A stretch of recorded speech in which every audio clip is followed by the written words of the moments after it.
Perfectionism is killing your success. It doesn't polish you. It doesn't make you look better. It doesn't protect you from mistakes. It strangles your progress, suffocates your creativity, and keeps your dreams locked inside your head, while other people, less talented than you, lap you in the race of life. That may sound brutal, but it's the truth. And if you don't escape perfectionism, you will spend your life preparing instead of living. Think about it. How many things have you delayed because they weren't ready? That blog post stuck in drafts. That business idea trapped in notebooks. That gym plan waiting until Monday, next month, or New Year's Day. Perfectionism convinces you waiting equals wisdom. In reality, waiting equals death of opportunity. Because while you wait for perfect, the world is moved by done. I know because I lived it. I once spent weeks rewriting a short article, polishing each sentence, tinkering with commas. Meanwhile, another writer posted their raw draft, unpolished but alive. Guess whose piece spread online, created conversations, opened opportunities? Not mine. The irony is, perfectionism doesn't make you excellent. It keeps you invisible. Psychologists explain why. Perfectionism is usually fear wearing armor. Fear of being judged. Fear of failure. Fear of not being enough. You convince yourself, if I make it flawless, nobody can criticize me. But here's the catch. The very act of chasing flawless means you release nothing. So you never face criticism, but you also never earn growth, feedback, results, or success. Perfectionism sells safety in the short run and poverty in the long run. Olympic champions don't wait for perfect practice conditions. Entrepreneurs don't wait for the flawless idea. Musicians don't wait until every note is heavenly to record. They release, they iterate, they learn in public. That's why they succeed. Meanwhile, perfectionists build castles in their mind and never break ground in reality. The science is clear. Perfectionism is deeply linked with procrastination. Your brain says, I'll start tomorrow when I have the perfect plan. That tomorrow never comes, because perfection is infinite. There's always one more tweak, one more revision, one more audition. And so days become weeks, weeks become years, and the project you dreamed about decays in the cemetery of perfectionism, the graveyard of unlived lives. Here's the most painful part about perfectionism. It punishes action and rewards delay. You launch imperfectly, you face discomfort, you delay, you feel relief. Your brain wires waiting to safety. Over time, you become addicted to planning, but allergic to launching. That's why so many brilliant people stay broke. They have gold mines locked in notebooks, but never dig because they're scared of dirt. But here's the truth bomb. Nothing great started perfect. The first iPhone? Glitchy, limited, ugly compared to today. Amazon began as a small website for books out of a garage. Netflix started mailing DVDs. None of them were perfect. They were pioneers with flawed beginnings. But every iteration improved. Perfection wasn't the seed, action was. So what do you do instead of chasing perfection? The first step is ruthless acceptance. Perfection doesn't exist, excellence does. Progress does, iteration does. But perfection, it's a carrot on a stick designed to keep you running in circles. Once you accept that, the next step is commitment. Launch small, release ugly, move anyway. I call this the ugly first draft rule. Promise yourself your first version will be bad. Expect it, then release anyway. That draft you hate today is the foundation of the diamond you'll love tomorrow. But you must lay the stone.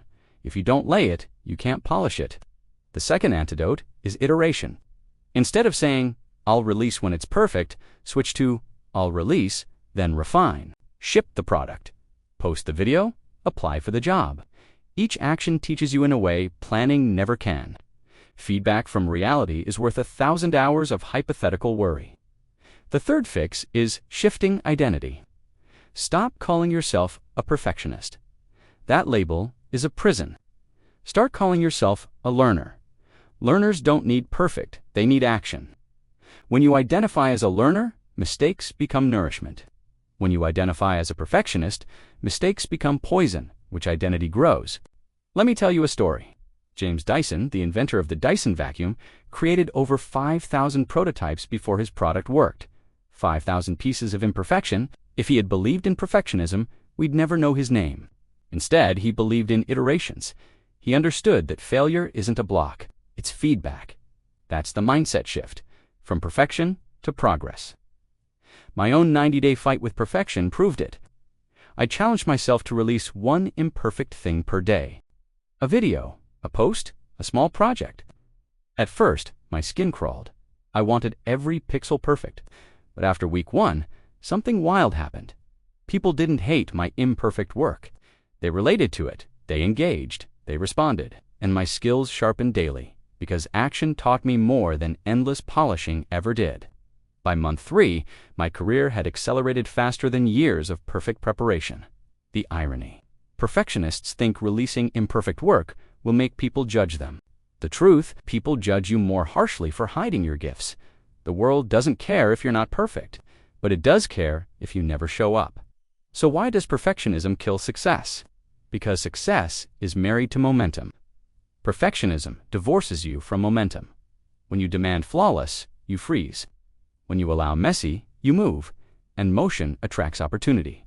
Now, here's the scary economic truth. Perfectionism keeps you poor because the economy rewards doers, not dreamers. The ones who launch failing businesses learn what works, then profit. The ones who write messy first books build audiences, then improve. The ones who take imperfect jobs grow skills that compound. Perfectionists wait for the mythical, ready moment, while time compounds against them, and those who acted become leaders. So here's what to do instead, concretely. 1. Create artificial deadlines. Done by Friday means you launch Friday, no excuses. 2. Embrace the 80% principle. If it's good enough to solve the problem, release it. 3. Gamify mistakes. Track how many attempts you've made, not just wins. Aim for attempts, not polish. And 4. Celebrate imperfection publicly. Laugh at your rough edges. People respect honesty more than flawlessness. As the months passed practicing anti-perfectionism, I realized something crazy. I became more creative, not less. Why? Because perfectionism had been the straitjacket. Action set me free. If I had to make it perfect, my brain froze. But when I knew I could polish later, ideas poured. Imperfection breeds originality, because you dare to try. By the end of the year, I saw how perfection had ruled me like a tyrant. It whispered, "Wait, hide, not yet good enough," and I had obeyed. But without perfection's chains, my output multiplied. My bank account grew. My relationships deepened, because suddenly I spoke instead of rehearsed. My confidence exploded, not because I was flawless, but because I was fearless. So, what's the take-home? Perfectionism kills success because success is built through imperfect repetitions. Perfection is fake. Progress is real. While you wait for approval, others imperfectly stumble into greatness. Stop buying the lie. Practice the opposite. Start now. Post the thing. Apply. Ask. Launch. Publish. Ship it ugly. Refine it later. In the long run, people don't remember if you were perfect. They remember you showed up. And that's the real secret. Excellence doesn't come from hiding your flaws. Excellence is built in public, through iterations, through courage, through motion.